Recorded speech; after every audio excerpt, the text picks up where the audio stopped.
Astea trebuie să le punem aici. Nu cred că o să avem nevoie de sabia asta, fiindcă mie nu-mi place să mă bat cu nimeni deocamdată.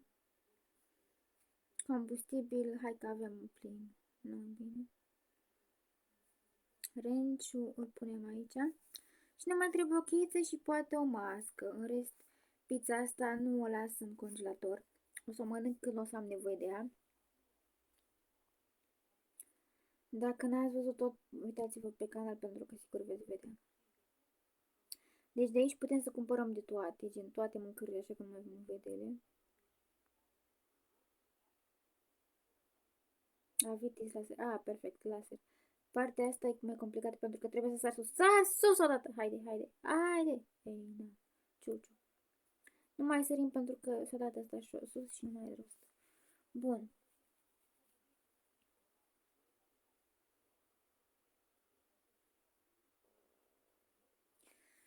Ok, mai trebuie să avem o chiță, dar nu cred că o să o găsim. Sper să o găsim. Și în rest nu mai ne trebuie nimic. Deci vom face tot acesta degeaba. Bun. Acum putem să plecăm sau mai așteptăm degeaba în acest Harvard nesindreos. Deci mai primesc plus 10 bănuți, după cum vedeți. Gândiți-vă câte mere aș putea să cumpăr cu bănuții ăștia, wow, o grămadă. Oh, nu, n-am mască de apă, practic, deci, teoretic, n-am mască de apă, fiindcă n-am reușit să găsesc tot ce v-am spus. Trebuie să găsesc o mască de apă, dar nu am avut. După ce că mi-e sete, pot bea toată apa asta? Încă mă gândesc. Nu cred că mă las să beau. Păi oricum gata, ok, ok. Deci acum o să plecăm. Prima oară erau două, acum sunt trei.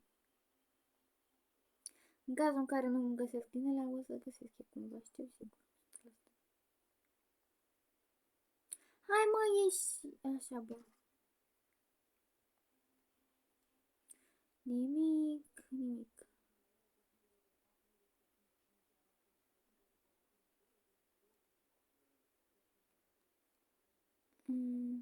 Uitați-vă apă, wow, foarte drăguț. Exact ce spuneam, că am nevoie de apă, pentru că corpul nu cere apă. Nimic. Facem părul că aici găsim un șobolan, da, fantomă era sigur.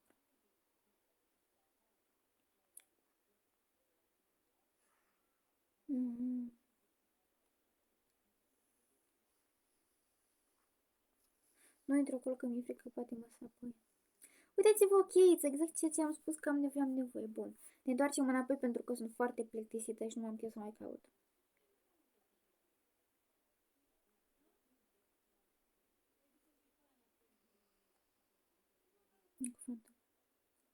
Mă urmărește fantoma, fugiți!